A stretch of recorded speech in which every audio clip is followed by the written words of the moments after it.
आज की हमारी मूवी है a challenge letter to Shinichi Kudo. ये मूवी एक डिटेक्टिव मूवी है जिसके एंड में आपको एक ट्विस्ट मिलेगा। तो चलिए अब शुरू करते हैं मूवी की बेसिक प्लॉट लाइन। तो मूवी की शुरुआत में हमें कुछ लोगों को एक रिचुअल करता हुआ दिखाया जाता है, जहाँ पर ये लोग एक लेडी को उठाकर लाते हैं और तभी कोई ऊपर से आकर उस लेडी को जान से मार डालता है। इधर एक आदमी जो इस रिचुअल में शामिल था वो उस डेड बॉडी को देखकर काफी खुश होता है, पर तभी उस डेड बॉडी के हाथ से एक पत्थर फिसलकर टूट जाता है, जिसके बाद प्रेजेंट में उस आदमी की नींद खुलती है। इसका मतलब जो अभी तक हमने देखा वो सिर्फ सपना था। इसके बाद सीन हाई स्कूल में आता है, जहाँ पर हम शिनिची कुडो को देख पाती हैं, जिसके आते ही आसपास मीडिया वालों की भीड़ लग जाती है। इधर हम मूवी के एक और कैरेक्टर रैन को देख पाते हैं, जो एक रिपोर्टर को बाल बाल गिरने से बचाती है। फिर ये दोनों उन रिपोर्टर से बचकर चले जाती हैं और इसके बाद हम रैन की मॉम एरी को देख पाते हैं, जो कि एक लॉयर थी और वह अभी तक एक भी केस नहीं हारी थी। साथ ही उनका रैन के फादर से डिवोर्स हो गया था। यहाँ शिनिची और रैन दोनों को ही खाना पसंद नहीं आता और ये बात एरी समझ जाती है। आगे वहाँ पर साडू को भी आ जाती है, जो कि रैन की बेस्ट फ्रेंड और जापान के सबसे अमीर सिटीजन्स में से एक थी। साडू को उन तीनों को बताती है कि उसके अंकल वाकुरा, जो कि उसके फादर के फ्रेंड है, उन्होंने उसे और साथ में उसके दोस्तों को अपने विलेज में इनवाइट किया है, क्योंकि वह वहाँ पर एक घर बना रहे हैं। तो इसे सुन ये सभी वहाँ पर जाने को एक्साइटेड हो जाते हैं। वहीं इसके बाद सीन शिफ्ट होकर डिटेक्टिव माउरी पर आता है, जो वैसे तो एक डिटेक्टिव थे, पर डिटेक्टिव गिरी करने के अलावा उनका सभी चीजों में इंटरेस्ट था। इसी के साथ माउरी रैन के फादर थे। यहाँ सिर्फ उन्हें छोड़कर रैन, शिनिची, एरी और साडुको उस विलेज में घूमने निकल जाती हैं और तभी अचानक से साडुको के अंकल वाकुरा सैन वहाँ आकर उनका वेलकम करते हैं। मिस्टर वाकुरा बताते हैं कि इस विलेज का नाम एक बड़े से पक्षी के ऊपर पड़ा है, जिसे कई सालों पहले देखा गया था। उस वर्ड को यहाँ के लोग गॉड मानते हैं। इसके बाद वहाँ पर मिस्टर वाकुरा के सेकंड डॉटर मिसा अपना इंट्रोडक्शन देती है। उन्हीं के साथ कोजुको नाम का एक स्टूडेंट भी था, जो इस विलेज के बारे में रिसर्च करने आया था। आगे ये लोग विलेज में जाने के लिए एक ब्रिज क्रॉस करती हैं, जिसे क्रॉस करते वक्त शिनिची बाकी लोगों के साथ मजाक करता है। इसके बाद ये लोग सबसे पहले उस जगह को देखने जाते हैं, जहाँ पर उस बड़े से बर्ड को प्रे किया जाता था। इधर इन्हें एक बड़ा सा पर्च यानी लकड़ी का टुकड़ा दिखता है, जिसमें पुराने जमाने में लोगों की बलि दी जाती थी।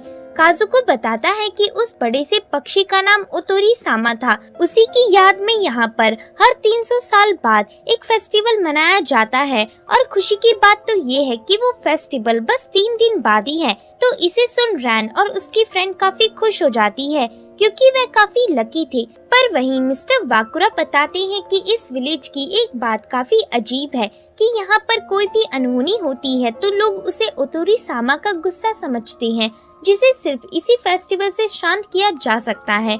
मिस्टर वाकुरा के इतना कहते ही सभी को अचानक से किसी वर्ड की आवाज आती है और थोड़ी देर बाद वे सभी देखते हैं कि काजुको पर्च में काफी ऊपर लटका हुआ था और वो मर चुका था। आगे यहाँ पर इंस्पेक्टर मैगुरी इस केस की जांच के लिए आती हैं और इधर हमें पता चलता है कि मैगुरी और शिनिची एक दूसरे को जानते हैं और इधर मैगुरी यहाँ के पुलिस ऑफिसर्स को ट्रेनिंग देने आया था। यहाँ ये दोनों इस क्राइम की इन्वेस्टिगेशन की बात कर ही रहे होती हैं कि तभी एक लेडी इन्हें बताती है कि ये सब ओतोरी सामा के श्राप के कारण हुआ है और वो सबसे बहुत गुस्सा है। तो ये दोनों इस बात को नहीं मानते और इंस्पेक्टर मैगुरी सभी पुलिस वालों को नजर रखने को कहता है कि इस विलेज से बाहर कोई न जा सके। इसके बाद सीन मिस्टर वाकुरा के विला पर आता है, जहाँ पर सभी परेशान होती हैं, लेकिन तभी वहाँ पर डिटेक्टिव माउरी आ जाती हैं और बताती हैं कि जैसे ही उन्हें इस मर्डर के बारे में पता चला वे इधर आ गए। पर डिटेक्टिव माउरी को देखकर कोई भी खुश नहीं होता। आगे हमें मिस्टर वाकुरा को दिखाया जाता है, जिनके घर में वैसा ही एक रेयर स्टोन था जैसा उन्हें सपने में दिखा था। फिर नेक्स्ट सीन में सभी लोग डिनर कर रहे होते हैं, पर तभी वाकुरा का छोटा बेटा केंजी अचानक से कहीं चला जाता है। इधर शिनिची को कुछ याद आता है और वो मिस्टर बाकुरा को उसी स्टोन का एक टुकड़ा दिखाते हुए कहते हैं कि ये मुझे क्राइम सीन में मिला था। जब मिस्टर बाकुरा इसे देखते हैं तभी उन्हें एक लड़की दिखाई देती है और कुछ अजीब सा फील होता है। आगे वहाँ पर पावर कट हो जाता है और तभी शिनिची को खिड़की के पास एक मास्क मैन दिखता है। शिनिची उसका पीछा करता है पर उसे पकड़ नहीं पाता। यहाँ मिस एरी केंजी को बताती है कि तुम्हारे फादर की हालत खराब है और उन्हें रेस्ट की जरूरत है। आगे वहाँ पर वाकुरा का बड़ा बेटा ryuji और डॉटर ओनी-सान आते हैं। इनकी बातों से हमें पता चलता है कि इन्हें अपने फादर की जान से कोई मतलब नहीं। पर वहीं पर शिनिची इन्हें एक लेटर दिखाता है जिसमें लिखा हुआ था कि मेरा कर्ज तुम्हारी पूरी फैमिली को तबाह कर देगा। दरअसल वो मास्क मैन यहाँ यही लेटर देने आया था। ये देखकर सभी हैरान रह जाते हैं। फिर नेक्स्ट सीन में हम डिटेक्टिव माउरी और शिनिची को इस केस के बारे में बात करता हुआ देखते हैं। पर तभी माउरी अचानक से सो जाता है, जिसके बाद वहाँ पर रैन आ जाती है। आगे रैन और शिनिची बाहर घूमने जाती हैं और फिर जैसे ही ये दोनों किस करने वाले होती हैं वैसे ही इन्हें खून दिखता है। और जब ये लोग ऊपर देखते हैं तो वहाँ पर ऊपर ryuji की डेड बॉडी होती है जो नीचे गिर जाती है। और ठीक पिछले मर्डर की तरह इस बार भी शिनिची को उस पत्थर का एक दूसरा टुकड़ा मिलता है। इसे देख शिनिची भागते हुए ब्रिज तक जाता है पर वो ब्रिज टूट चुका था। शिनिची कहता है कि उस किलर ने ब्रिज को तोड़ दिया ताकि कोई इस ब्रिज से बाहर या अंदर न जा पाए और वो लोगों को मारकर उस पत्थर के टुकड़े को पूरा कर सके। आगे वहाँ पर सभी लोग आ जाते हैं और उस इलाके का पुलिस वाला उन्हें बताता है कि उनके पुलिस स्टेशन के सारे वॉकी टॉकीज किसी ने तोड़ दिए हैं और किसी का सेलफोन भी काम नहीं कर रहा है। मतलब किलर ने बाहर जाने के सारे रास्ते बंद कर दिए हैं। आगे शिनिची मिस्टर वाकुरा के घर में होता है और जब वो उन स्टोन को एक साथ मिलाकर डिकोड करता है तो उसमें एक सिंबल कर्स यानी श्राप को रिप्रेजेंट करता था। लेकिन वहीं एक दूसरे सिंबल के बारे में इन्हें कुछ पता नहीं चलता। अगले दिन शिनिची मीसा से मिलने जाता है। मीसा शिनिची को जल्द से जल्द किलर का पता लगाने को कहती है तो शिनिची कहता है कि किलर तक पहुंचने के लिए मुझे आपकी फैमिली से जुड़ी छोटी सी छोटी बात भी पता होनी चाहिए, क्योंकि काजुका और ryuji ये दोनों कहीं न कहीं आपकी फैमिली से जुड़े हुए थे। तो इसे सुन मीसा को एक घटना याद आती है और वो शिनिची को बताती है कि उनके आने से कुछ दिनों पहले उनके फादर अपना बहुत सारा पैसा काजुका और ओतोरी सामा के लेजेंड पर इन्वेस्ट करना चाहते थे, पर उसके भाई बहन इसके खिलाफ थे, जिस कारण मिस्टर वाकुरा ने उन्हें साफ साफ कह दिया कि वो उनके लिए अपनी जायदाद से कुछ भी नहीं छोड़ेंगे। ये सुनकर वह सभी शॉक हो गए थे। तो ये जानने के बाद शिनिची उस जगह जाता है जहाँ पर ryuji का मर्डर हुआ था। इधर शिनिची को समझ नहीं आता कि आखिर कैसे किलर ने उसके सामने 6 मीटर ऊंचे पर्च में किसी को पता चले बगैर काजुका को मार डाला। देखने में तो ये किसी इंसान का काम नहीं लगता। आगे वहीं पर वो अजीब सी लेडी आ जाती है और वो कहती है कि ये सब सिर्फ ओतोरी सामा का कर्स है। तो शिनिची उस लेडी को ओतोरी सामा के बारे में बताने को कहता है कि आखिर वो कौन था, लेकिन वो लेडी उसे साफ साफ मना कर देती है। और तभी वहाँ पर रैन आ जाती है। रैन के आते ही इधर इन तीनों को अचानक से ओनी-सान की आवाज सुनाई देती है। लेकिन जब ये लोग वहाँ जाते हैं तो पता चलता है कि ओनी-सान ने बस इधर एक लिज़ार्ड देख लिया था, जिसे देखकर वो घबरा गई थी। अब अचानक से शिनिची को इधर फिर से स्टोन का एक पीस मिलता है और तभी एक अजीब सी आवाज आने लगती है। मतलब फिर से किसी का मर्डर होने वाला है। पर तभी अचानक से कुछ होता है और ओनी-सान शिनिची के ऊपर गिर जाती है। इसी बीच रैन वहाँ पर उस मास्क मैन को देख लेती है और उसका पीछा करती है। आगे रैन और मास्क मैन के बीच एक फाइट होती है, पर तभी रैन एक छोटे से टनल में गिर जाती है। वहीं शिनिची रैन को ढूंढने आता है और वो भी उसी टनल में गिर जाता है। इधर जब ये दोनों होश में आते हैं तो देखते हैं कि डिटेक्टिव माउरी भी इस टनल में गिर गए थे। अब यहाँ काफी ठंड होती है, इसलिए शिनिची रैन को अपना कोट देता है, पर रैन शिनिची से वो कोट शेयर करती है। आगे अचानक से मिस एरी इन लोगों को देख लेती है। उसे शिनिची और रैन के बीच मिस्टर माउरी बिल्कुल भी अच्छे नहीं लगते। फिर नेक्स्ट सीन में ये सभी वाकुरा सैन के घर में होती हैं, जहाँ पर ओनी-सान से शिनिची पूछता है कि आखिर वो पर्च के पास क्या करने गई थी। तो ओनी-सान बताती है कि उसे किसी ने वहाँ 3 बजे मिलने का लेटर लिखा था। उसका कहना था कि वो उसे कुछ बताना चाहता है, तो शिनिची वो लेटर दिखाने को कहता है, पर ओनी-सान बताती है कि उसके पास अब वो लेटर नहीं है। तो इसके बाद शिनिची उस स्टोन को जोड़ने लगता है जो उसे वहाँ मिला था। इधर उन्हें उस स्टोन में कर्स और दूसरी तरफ धोखे का सिंबल दिखता है और एक भागते हुए आदमी जैसा सिंबल भी होता है, लेकिन इसका सही मतलब किसी को समझ नहीं आता। इधर शिनिची इस सोच में होता है कि अगर उसे अब तक स्टोन के 3 टुकड़े मिले हैं, मतलब कहीं ना कहीं तीसरा मर्डर भी हुआ है और अब बस एक मर्डर होना बाकी है, जिसके बाद इस स्टोन के सभी पीसेस पूरे हो जाएंगे। अब शिनिची तीसरे मर्डर के बारे में जानने के लिए पुलिस स्टेशन जाता है, जहां पर उसे वही पुलिस इंस्पेक्टर मिलता है जो क्राइम सीन में था। इस इंस्पेक्टर का नाम हाईजी था और ये अपना वॉकी टॉकी ठीक कर रहा था। जब शिनिची इंस्पेक्टर हाईजी से विलेज में हुए किसी तीसरे मर्डर के बारे में पूछता है, तब उसी कमरे में एक दूसरा ऑफिसर शिनिची से कहता है कि टोक्यो से आने वाले लोगों ने विलेज को बर्बाद कर दिया और तुम भी टोक्यो से ही आए हो। तो शिनिची कहता है, कहीं आपका मतलब मिस्टर वाकुरा सान से तो नहीं, जो टोक्यो से यहाँ शिफ्ट हुए हैं? तो वो ऑफिसर उसकी कोई बात नहीं सुनता और उसे वहाँ से भगा देता है। फिर मूवी के अगले सीन में शिनिची मीसा के साथ मिस्टर वाकुरा के कमरे में आता है। इधर मीसा शिनिची से कहती है कि तुम्हें इस विलेज की सारी हिस्ट्री यहाँ के बुक से पता चल जाएगी। ऐसा कहकर मीसा वहाँ से चली जाती है। आगे शिनिची कमरे की चीजों को देखने लगता है और तभी उसकी नजर उसी तरह के एक स्टोन पर पड़ती है जो क्राइम सीन से मिले थे। इधर शिनिची उन दोनों स्टोन्स को जोड़कर देखता है तो वो दोनों स्टोन्स आगे और पीछे से जुड़ जाती हैं। मतलब असल में किलर के पास इसी स्टोन का आधा हिस्सा है जिसे वो क्राइम सीन में रख रहा है, वहीं दूसरा हिस्सा मिस्टर वाकुरा के पास है, यानी इस सब का मिस्टर वाकुरा से कोई कनेक्शन है। ये सोचकर शिनिची वाकुरा के कमरे में पड़ी विलेज से रिलेटेड सारी बुक्स पढ़ने लगता है। इधर एक मैप के थ्रू शिनिची को समझ आता है कि असल में इस विलेज के नीचे पानी सप्लाई करने के लिए कई सारे टनल्स बनाए हुए हैं और वो सारे टनल्स ओतोरी लेजेंड के पर्च जिस जगह पर हैं उसी जगह के नीचे हैं। ये जानने के बाद शिनिची उस कमरे से निकल जाता है और इधर एक जगह पर शिनिची की नजर माचिको नाम के एक लेडी की कब्र पर पड़ती है, लेकिन तभी वहाँ पर वो अजीब सी लेडी आकर उसे इस जगह से जाने को कहती है। पर शिनिची कहता है कि काफी समय पहले इस जगह पर एक काफी बड़ा बर्ड हुआ करता था। वो किसी न तो किसी को अपना शिकार बनाया करता था और क्योंकि 300 साल बाद ही सोलर एक्लिप्स आता है, यानी कि मून अर्थ को ढक देता है, इसलिए इस फेस्टिवल को उस बर्ड से छुटकारा पाने के लिए इस दिन मनाया जाता है, जबकि ये सिर्फ अंधविश्वास है।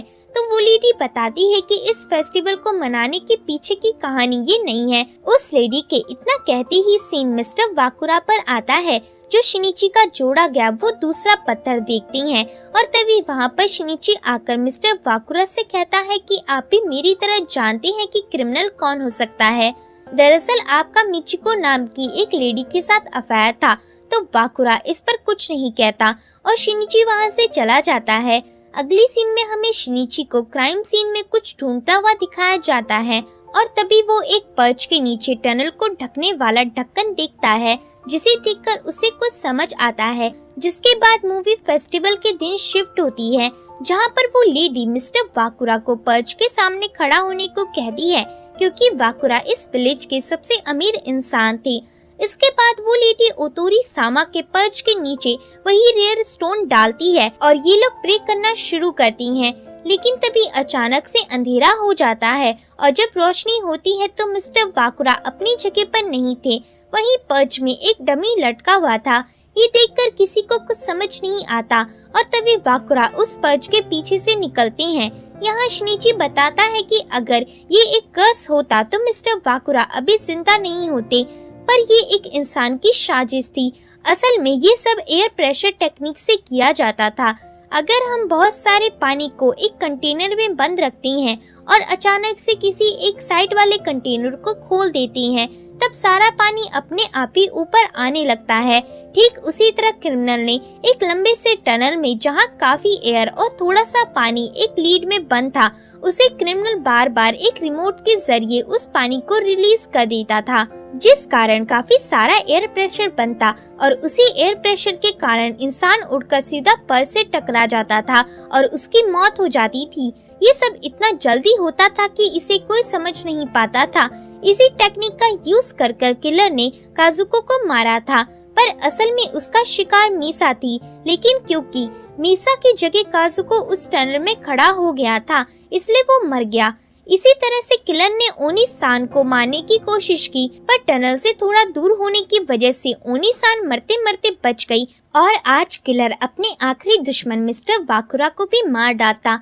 लेकिन मैंने ये सब समझकर मिस्टर वाकुरा को अंधेरा होते ही डमी से एक्सचेंज कर दिया और असल में जो अभी अंधेरा हुआ था वो इस टनल में रैन और साडुको ने कपड़े से ढककर किया था। इतना बताकर शिनिची मर्डरर को रिवील करता है और बताता है कि असली मर्डरर इस इलाके का पुलिस इंस्पेक्टर हाइजी है।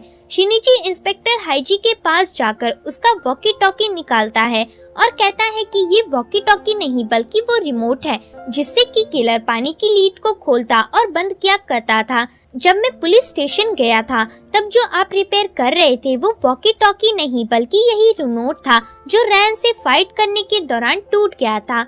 और अब तक आपका वाकुरा फैमिली पर हमला करने का रीजन माचुको सान यानी आपकी मॉम थी, जो मिस्टर वाकुरा से प्यार करती थी। तो आगे इंस्पेक्टर हाइजी कहता है, हाँ, उसने मेरी मॉम को धोखा दिया और उसे कहीं का नहीं छोड़ा। तब शिनिची कहता है कि मैंने जब माचुको सान की कब्र के पास फ्लावर और पुलिस के जूतों के निशान देखे तभी मुझे शक हो गया था और फिर मुझे विलेजर्स से पता चला कि इंस्पेक्टर हाइजी 6 साल की उम्र से हर साल अपनी मॉम के कब्र में फ्लावर चढ़ाने जाते थे। तो वाकुरा कहता है कि क्या वो छोटा बच्चा जो माचिको के साथ आया था वो तुम थे? तो हाइजी कहता है हाँ। आगे हमें दिखाया जाता है कि 25 साल पहले मिस्टर वाकुरा जब इस विलेज में आए थे तब माचिको सान ने उनकी काफी हेल्प की थी। साथ ही ये दोनों एक दूसरे के करीब बढ़ने लगे थे। एक दिन इंस्पेक्टर हाइजी की मॉम ने वाकुरा के कहने पर उसे विलेज का वो पत्थर लाकर दिया जो काफी रेयर था। इसी दौरान वाकुरा ने उसके साथ वाले बच्चे के बारे में भी पूछा था कि ये कौन है। तब माचिको ने झूठ कहा कि वो बच्चा उसी के रिलेटिव का है। दरअसल वो वाकुरा सान को खोना नहीं चाहती थी, इसलिए उसने असलियत नहीं बताई। उस पत्थर के बदले में वाकुरा ने माचिको को एक चेक दिया और फिर उनसे कभी नहीं मिला। वहीं इसके बाद इंस्पेक्टर हाइजी की मॉम के पास उस रेयर पत्थर का आधा टुकड़ा था जिसे उसने वाकुरा के गम में मरते वक्त तोड़ दिया। तो ये सब जानकर वाकुरा शर्मिंदा होता है और पुलिसमैन हाइजी से माफी मांगता है। फिर हाइजी वहीं रोने लगता है और अब शिनिची उस स्टोन के रहस्य को भी पूरा कर देता है। इधर शिनिची कहता है कि ओतोरी सामा की सारी कहानी इस पत्थर में छिपी हुई है। असल में ये कहानी किसी पक्षी की नहीं बल्कि एक धोखा खाई हुई लड़की की है, जिसकी आत्मा बाद में जाइंट बर्ड में बदलकर अपना बदला लेती है।